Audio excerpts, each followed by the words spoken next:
Yellapur taluk marketing ಸೊಸೈಟಿಯ ಸದಸ್ಯರ ಹಕ್ಕನ್ನು ಮೊಟಕುಗೊಳಿಸುತ್ತಿರುವ ರಾಜಕೀಯ ಷಡ್ಯಂತ್ರ ಮತ್ತು ಕಾನೂನು ಮೀರಿ ಕಾರ್ಯನಿರ್ವಹಿಸುತ್ತಿರುವ ಆಡಳಿತಾಧಿಕಾರಿ ವಿರುದ್ಧ ಟಿಎಂಎಸ್ ಉಳಿಸಿ ಹೋರಾಟ ಸಮಿತಿಯಿಂದ ಟಿಎಂಎಸ್ ಆವಾರದಲ್ಲಿ ಸಹಕಾರ ಧರಣಿ ನಡೆಯಿತು.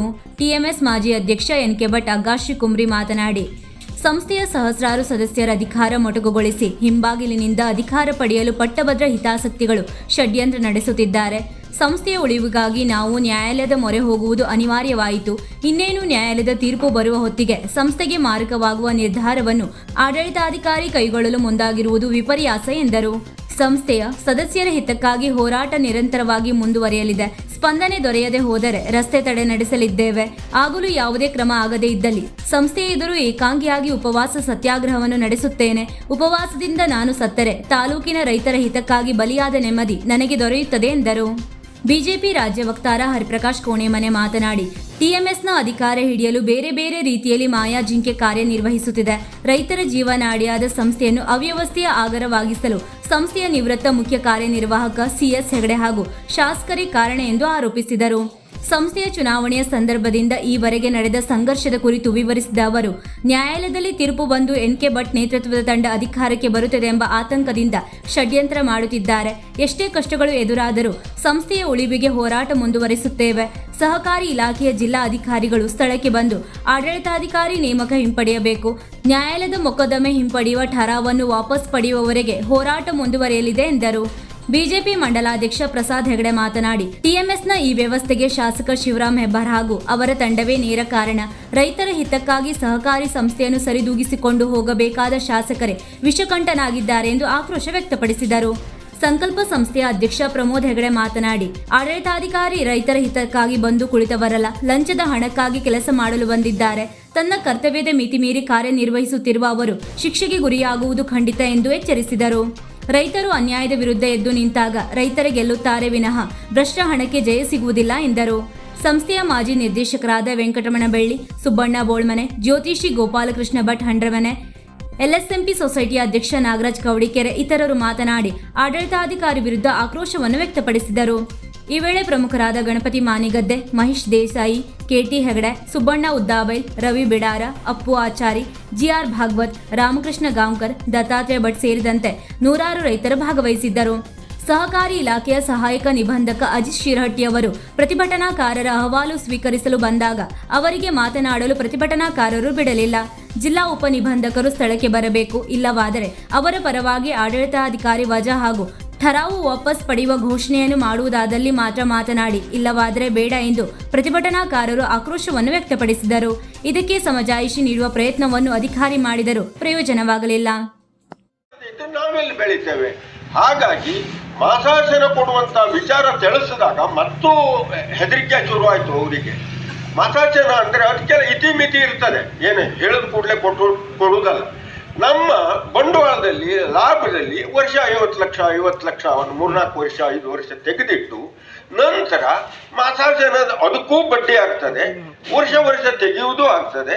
ಹೀಗಾಗಿ ಮಾಸಾಸನ ಕೊಡೋರು ಏನು ಅಷ್ಟು 100 ಮಂದಿಗೆ ಇರುವುದಿಲ್ಲ, 105-10 ಮಂದಿ 20 ತಿಳ್ಕೊಳ್ಬೇಕಾಗಿದೆ. ಯಾವ ವ್ಯಕ್ತಿ 26-27 ವರ್ಷ ಈ ಸಂಸ್ಥೆಯನ್ನ ಈ ಸಂಸ್ಥೆಯ ಅನ್ನ ಉಂಡಿದ್ರು, ನೀವೆಲ್ಲರೂ ಸೇರಿ ಅವರಿಗೆ ಸನ್ಮಾನವನ್ನ ಮಾಡಿದ್ರಿ, ಹೌದಲ್ವ? ಸನ್ಮಾನ ಸನ್ಮಾನ ಉಳಿಸ್ಕೊಡ್ತಕ್ಕಂಥ ಯೋಗ್ಯತೆ ಇದೆಯಾ ಆ ವ್ಯಕ್ತಿಗೆ? ಯಾರ ವ್ಯಕ್ತಿ ಗೊತ್ತಾ ನಿಮಗೆ? ಸುತ್ತ ಬೆಳೆಸಿ ನಾವು ಹೇಳಬೇಕಾಗಿಲ್ಲ. ಈ ಹಿಂದಿನ ಸೆಕ್ರೆಟರಿ ಸಿಎಸ್ ಹೆಗಡೆ ಅವರು ಇವತ್ತಿನ ನಿಮ್ಮ ಎಲ್ಲ ಅವಾಂತರಕ್ಕೆ, ನಿಮ್ಮೆಲ್ಲ ಸಂಕಷ್ಟಕ್ಕೆ ಇದೇ ವ್ಯಕ್ತಿ ಕಾರಣ. ಈ ವ್ಯಕ್ತಿಯ ಅಡ್ವೈಸ್ ಮೇಲೆ ಇವತ್ತು ಪ್ರಭಾವ ಬೀರತಕ್ಕಂತಹ ಇಲ್ಲಿನ ಶಾಸಕರು ಕಾರಣ ಅನ್ನೋದನ್ನ ನಾವೆಲ್ಲರೂ ಕೂಡ ಮನದಟ್ಟು ಮಾಡ್ಕೊಳ್ಬೇಕಾಗಿದೆ ಬಂಧುಗಳೇ.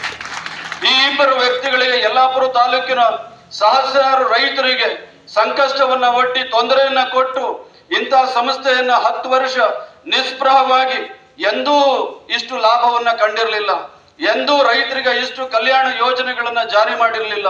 ನಾರಾಯಣ್ ಭಟ್ರು ಹೇಳಿದ್ರು, ಮುಂದೆ ನಾವು ಅಧಿಕಾರಕ್ಕೆ ಬಂದ್ರೆ ಯಾರು ಸುದೀರ್ಘ ಕಾಲ ಇಲ್ಲಿ ಯಾರು ವ್ಯವಹಾರವನ್ನ ಮಾಡಿರ್ತಾರೋ ಅವರಿಗೆ ಅವರ ವಯಸ್ಸಾದಂತಹ ಸಂದರ್ಭದಲ್ಲಿ ಪಿಂಚಣಿಯನ್ನ ಕೊಡಬೇಕು ಅನ್ನುವಂತಹ ತೀರ್ಮಾನವನ್ನ ಮಾಡಿದ್ವಿ ಅಂತ. ಪ್ರಕರಣಕ್ಕೆ ಅಂತ್ಯ ಆಗತ್ತೆ ನಮಗೆಲ್ರಿಗೂ ಕೂಡ ಸಿಹಿ ಸುದ್ದಿ ಸಿಗುತ್ತೆ. ನಾವು ಇಷ್ಟು ದಿವಸ ನಡೆಸಂತ ಛಾಯಾ ಯುದ್ಧ ಇದಕ್ಕೆ ಫಲ ಸಿಗೋದಿಲ್ಲ ಅನ್ನುವಂತ ಸ್ಪಷ್ಟ ಸಂದೇಶ ಸಿಕ್ಕದ ಬಳಿಕ ಮೊನ್ನೆ ಕೋರ್ಟ್ ನಲ್ಲಿ ನಡೆದಂತ ಸಂಗತಿಯನ್ನು ನಿಮ್ಗೆ ಹೇಳ್ತೇನೆ. ಕೋರ್ಟ್ ನಲ್ಲಿ ನ್ಯಾಯಾಧೀಶರು ಕೇಳಿದ್ದು, ಈ ಹಿಂದಿನ ನ್ಯಾಯಾಧೀಶರು ಕೇಳಿದ್ದು ಅದನ್ನೇ, ಮೊನ್ನೆ ಕೇಳಿದ್ದು ಅದನ್ನೇ. 27 ವರ್ಷಗಳ ನಂತರ ನಿಮಗೆ ಯಾಕೆ ಇವತ್ತು ಇದರ ಬಗ್ಗೆ ತಕರಾರಿ? ಇದಕ್ಕೆ ನಮಗೆ ಉತ್ತರವನ್ನ ಕೊಡಿ. ಇದನ್ನ ಕೋರ್ಟ್ ನಲ್ಲಿ ಕೇಳಿದೆ. ಎರಡನೇದು, ನಿಮಗೆ ತಕರಾರಿದ್ರೆ ನೀವು ಯಾಕೆ ಚುನಾವಣೆಗೆ ಸ್ಪರ್ಧೆ ಮಾಡಿದ್ರಿ? ಅದಕ್ಕೆ ಉತ್ತರ ಇಲ್ಲ. ಇನ್ನು ಸಂಸ್ಥೆಯ ನೀತಿ ನಿರೂಪಣೆ ಆಗುವಂತದ್ದು ಆ ಸಂಸ್ಥೆಯಲ್ಲೋ ಅಥವಾ ಸಂಸ್ಥೆಯ ಹೊರಗಿದ್ದಂಥವ್ರು ಮಾಡಬೇಕು. ಇದು ಜಿ ಹುಜೂರ್ ಸಂಸ್ಕೃತಿ ಇವತ್ತು ಕೇವಲ ರೈತ ಸಂಘದಲ್ಲಿ ಅಷ್ಟೇ ಅಲ್ಲ, ಎಲ್ಲಾ ಡಿಪಾರ್ಟ್ಮೆಂಟ್ಗಳಲ್ಲೂ ಸಹಿತ ಒಂದು ಜಿ ಹುಜೂರ್ ಸಂಸ್ಕೃತಿಯನ್ನ ನಮ್ಮ ಶಾಸಕರು ನಮ್ಗೆಲ್ರಿಗೂ ಸಹಿತ ವರದಾನವನ್ನ ಕೊಟ್ಟಿದ್ದಾರೆ. ಪ್ರತಿ ಡಿಪಾರ್ಟ್ಮೆಂಟ್ಗಳಲ್ಲೂ ಸಹಿತ ನಮ್ಮ ಕಾರ್ಯಕರ್ತರು ಇವತ್ತು ಕೊರಗ್ತಾ ಇದ್ದಾರೆ. ನಮ್ಮ ಕಾರ್ಯಕರ್ತರು ಬಹಳ ಭಯದಿಂದ ತಿರುಗಾಡ್ತಾ ಇದ್ದಾರೆ. ನಾರಾಯಣ ಭಟ್ರು ಅವರು ಕಣ್ಣೀರನ್ನ ಹಾಕಿ ಹೇಳಿದ್ರು, ತಾನು ರೈತರ ಸಲುವಾಗಿ ತಾನು ರೈತರಿಗೆ ಸಮರ್ಪಣೆ ಆಗಿ ಹೋಗ್ತೇನೆ ಹೇಳ್ತಕ್ಕಂಥ ಮಾತನ್ನ ಹೇಳಿದ್ರು.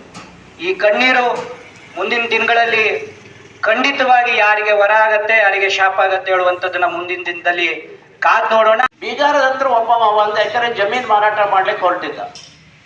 ರೈತರು ಜಮೀನು ಮಾರಾಟ ಮಾಡಬಾರ್ದಪ್ಪ, ನಿನ್ ದುಡ್ಡಿನ ಅವಶ್ಯಕತೆ ಇದ್ರೆ ಹೇಳು, ಮತ್ತೊಂದು ಎಕರೆ ನಾ ಜಮೀನು ತೆಗೆಸ್ಕೊಡ್ತೇನೆ, ನಿನಗೆ ಮಾರಾಟ ಮಾಡಬೇಡ ಅಂತ ಹೇಳ ಆ ತರದ ರೈತರ ಪರವಾಗಿರುವಂತ ವ್ಯಕ್ತಿ ಅವರು. ಇವತ್ತು ಜನ ಎದ್ದಿತ್ವದಲ್ಲಿ ಜನರ ಶಕ್ತಿ ಒಂದು ದೊಡ್ಡ ಶಕ್ತಿ ಏನಿಲ್ಲ. ಎಂತೆಂಥ ದೊಡ್ಡ ಹೋರಾಟಗಳು ಜನರ ಶಕ್ತಿಯಿಂದಲೇ ಇವತ್ತು ಜಯ ಆಗಿದೆ ಭಾರತದ ಇತಿಹಾಸದಲ್ಲಿ. ಎರಡನೇದು, ಆ ಠರಾವನ್ನು ವಾಪಸ್ ತಗೋಬೇಕು. ಮುಂದಿನ ಏನಿದೆ ನಾವು ನೋಡ್ಕೊಳ್ತೀವಿ. ಬೇಕಾದಷ್ಟು ಸುಳ್ಳು ಅನ್ನಿಸ್ಲಿ, ಬೇಕಾದ್ ಮಾಡಿದ್ರು ಕೂಡ ನಾವು ಇಲ್ಲಿಂದ ಆ ಕಡೆ ಜಗೋದಿಲ್ಲ. ಬರಬೇಕು, ಬರಬೇಕು, ಅವ್ರನ್ನ ವಾಪಸ್ ತಗೊಳ್ತೀವಿ ಅನ್ನುವಂತ ನಿರ್ಧಾರವನ್ನ ಹೇಳೋದಾದ್ರೆ ಮಾತ್ರ ನಾವು ಕೇಳ್ತೇವೆ. ಠರಾವನ್ನ ವಾಪಸ್ ತಗೊಳ್ತೀವಿ ಹೇಳುವಂತ ನಿರ್ಧಾರ ಕೇಳಿದ್ರೆ ಅದನ್ನ ಹೇಳೋದಿದ್ರೆ ನಿಮ್ಮ ಮೈಕ್ ಕೊಡ್ತೀವಿ. ನೀವು ವಾಪಸ್ ತಗೊಳ್ತೀವಿ ಅಂತಂದ್ರೆ ತಗೊಳ್ಳಿ, ನೀವು ವಾಪಸ್ ತಗೊಳ್ತೀವಿ ಅಂತ ಹೇಳಿ ಮಾತಾಡ್ಲಿಕ್ಕೆ ಕೊಡ್ತೇವೆ. ಅವ್ರನ್ನ ಅಪಾಯಿಂಟಿಂಗ್ ಅಥಾರಿಟಿ ಯಾರು? ಅವ್ರ ಅಪಾಯಿಂಟಿಂಗ್ ಅಥಾರಿಟಿ ಯಾರು? ಡಿಆರ್ ಅವರೇ ಬರಬೇಕು. ಅವರು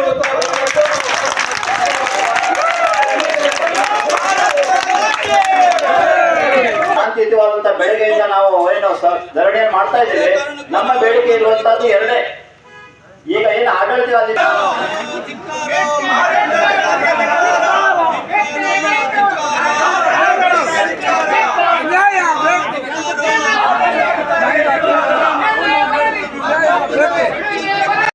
ವೀಕ್ಷಕ ಮಹಾಪ್ರಭುಗಳೇ, ನಮ್ಮ ಚಾನಲ್ ಅನ್ನು ಸಬ್ಸ್ಕ್ರೈಬ್ ಮಾಡಿ, ಶೇರ್ ಮಾಡಿ, ಪ್ರೋತ್ಸಾಹಿಸಿ.